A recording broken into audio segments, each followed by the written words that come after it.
जो without laptop भी BCA में अच्छे से कर रहे हैं। प्रैक्टिस करना होता है तो I usually stay after my college hours in the lab. 5 घंटा 6 घंटा लग जाता था उसे सॉल्व करने के लिए या उसे इंस्टॉल करने के लिए, तब घर में जाके हम लोग कर पाते थे। So if you're having a laptop, it will be more important. We can install many drivers, softwares, or websites also. इनका कौन सा फेवरेट सब्जेक्ट है, क्या रीजन है और क्या वो उस सब्जेक्ट में आगे करियर देखते हैं। My favourite subject was data structures because मेरा फेवरेट सब्जेक्ट AI/ML है, artificial intelligence and machine learning. Students, इस बार हम आ गए हैं Ratnam institute of technology Bangalore campus में। यहाँ पे आज हम करने वाले हैं बहुत ही कैंडिड डिस्कशन बीसीए स्टूडेंट्स के साथ, ताकि आप में से जो स्टूडेंट्स बीसीए कोर्स करने का प्लान कर रहे हैं 2026 में, उन्हें इस कोर्स से रिलेटेड कंप्लीट क्लैरिटी मिल पाए कि ये कोर्स उनके लिए है या फिर नहीं। तो अगर आपने वीडियो को अभी तक लाइक और चैनल बीसीए फंडास को सब्सक्राइब नहीं किया है तो फटाफट से कर दीजिए। तो आइए चलते हैं स्टूडेंट्स के पास और स्टार्ट करते हैं बहुत ही इंटरेस्टिंग डिस्कशन।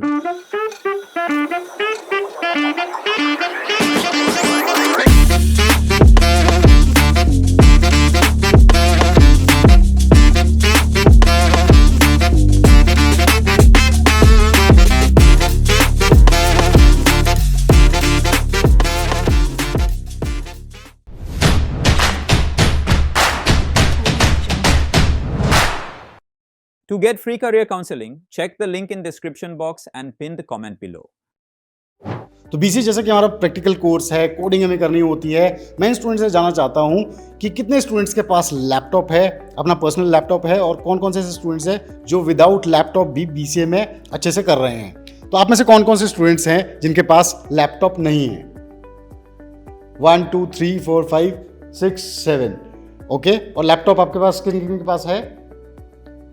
4 लोग हमारे पास ऐसे हैं जिनके पास लैपटॉप है, और मेजॉरिटी लोग ऐसे जिनके पास लैपटॉप नहीं है। अब जिनके पास लैपटॉप नहीं है उसमें से सेकंड सेमेस्टर स्टूडेंट्स कौन कौन से हैं? नहीं है 2 स्टूडेंट्स, और जिनके पास नहीं है, और 4th सेमेस्टर स्टूडेंट्स। अच्छा, 4th सेमेस्टर तक आपने विदाउट लैपटॉप निकाल लिया है। तो इनका सीक्रेट मैं जानना चाहता हूँ कि 4th सेमेस्टर तक सेकेंड ईयर के एंड में आ गए हैं, ये अभी भी विदाउट लैपटॉप ही मैनेज कर रहे हैं। तो विदाउट लैपटॉप आप सेकेंड ईयर एंड तक आ गए हो। मुश्किल रहा है कि इंटेंशनली नहीं परचेज किया, मैनेज हो रहा है?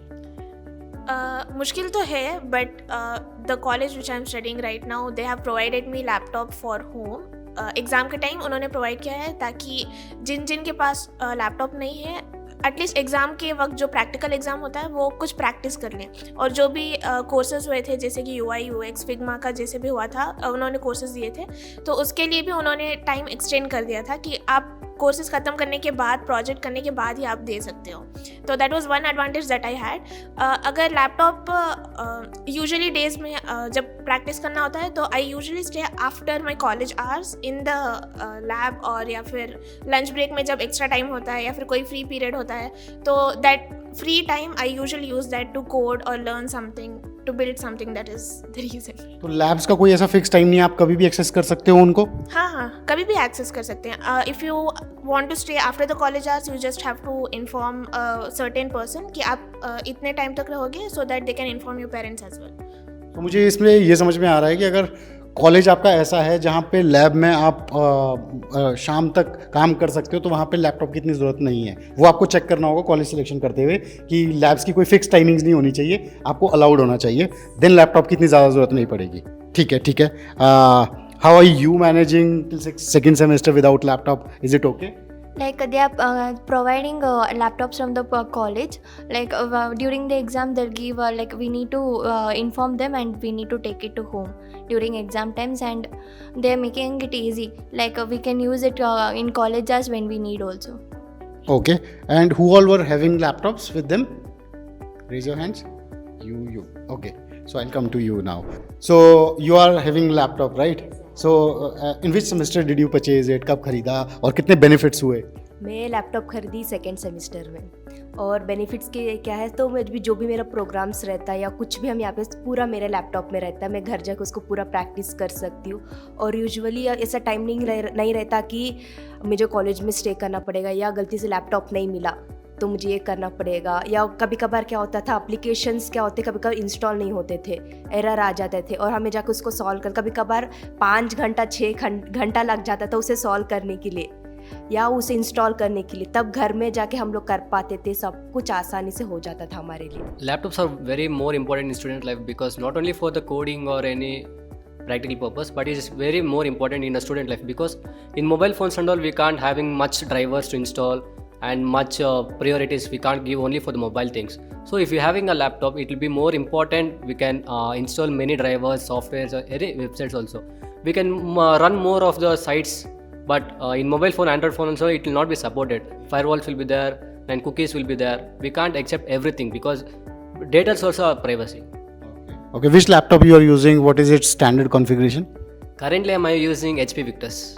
Okay, what's the RAM, like processor, any idea? Fine, it is about 16 GB RAM and it is of 1 TB storage. And which laptop you are using? What is its configuration? It is HP laptop. It is 16 GB RAM and 150 GB storage I have it. BC के course में जब हम आते हैं 6 semester हमें करने होते हैं, 25 से 30 सब्जेक्ट्स होते हैं, लेकिन इन सभी सब्जेक्ट में कुछ हमारे फेवरेट सब्जेक्ट्स होते हैं, कुछ ऐसे सब्जेक्ट्स होते हैं जो करियर में आगे बहुत ज़्यादा काम आते हैं। इन स्टूडेंट्स से मैं पूछने वाला हूँ इनका कौन सा फेवरेट सब्जेक्ट है, क्या रीज़न है और क्या वो उस सब्जेक्ट में आगे करियर देखते हैं। तो आइए जानते हैं इन स्टूडेंट से। Hi, actually I'm very strong in front-end languages because it gives more energetic and more confident to prepare any websites or any web pages also, because we can design and make a framework which can pop up like any chatbots or what. So it gives us many things. It will be interesting also. Back-end subjects are way too much interested, but still I'm interested in front-end languages because they gives a more designing purpose also. It looks a good structured way. We need many of the things included in the front-end pages also. These are my favorite subjects. Actually, I'm very interested in front-end, but I'm also working on back-end also because without back-end we can't merge any of the projects or we can't work on only front-end departments also, because front-end gives more interesting, which I've worked on front-end languages like HTML, JavaScript and CSS for making frameworks, but in back-end MySQL, database and Java also. Thank you. आप बताओ। Yeah, so my favorite subject was data structures because एक तो बहुत ज़्यादा interesting subject है, and the teacher which I had back then, he was the best teacher I have ever known. So data structure is pretty interesting because it deals with the data, because every individual who has a phone or a laptop holds some particular data in their phone, right? So it has to be protected and it has to be stored in such a way so that it is optimal, right? कि जो भी आप fetch कर रहे हो तो उसका जो time होता है वो जल्द से जल्द होना चाहिए, because these generation in Gen Z, because they want everything fast, right? They have the attention span of like 8 seconds, so that is the weak point in this generation.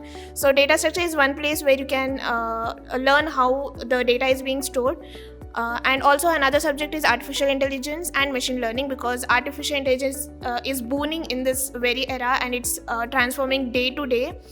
The changes which I have seen from past 6 months to now is very vast, and the main thing is the job opportunities that you will get after completing the degree is really good, and that's the reason you have to study artificial intelligence in this very market. Great. AI and data structure is what you are focusing, right? आप बताओ। मेरा favourite subject AI/ML ही है, artificial intelligence and machine learning, जिसकी वजह से ये है कि लाइक इसमें हम पाइथन यूज़ करते हैं, जो कि ऑब्वियसली वो एक इजी लैंग्वेज है, और ऊपर से ये है कि आर्टिफिशियल इंटेलिजेंस हमारे फ्यूचर के लिए भी काफ़ी अच्छा है, जो कि अभी अपकमिंग जनरेशन के लिए यही सबसे ज़्यादा डिमांडिंग है। तो स्टूडेंट्स, कैसा लगा आप सभी को ये डिस्कशन डिफरेंट सेमेस्टर के स्टूडेंट्स के साथ, फिर चाहे वो जॉब से रिलेटेड हो, करियर से रिलेटेड हो, करिकुलम से रिलेटेड हो, या फिर BCA कोर्स में आना है या फिर नहीं, या फिर उनकी एडवाइस हो। अगर आपको वीडियो पसंद आया है तो ज़रूर नीचे कमेंट में बताएं कि आपको वीडियो का कौन सा सेगमेंट पसंद आया, किस सीनियर की एडवाइस पसंद आई, ज़रूर हमें बताएं कमेंट सेक्शन में। तो जल्द मिलेंगे BCA फंडास के एक और ऐसे ही इंटरेस्टिंग वीडियो में। Till then stay tuned, stay safe and believe in you.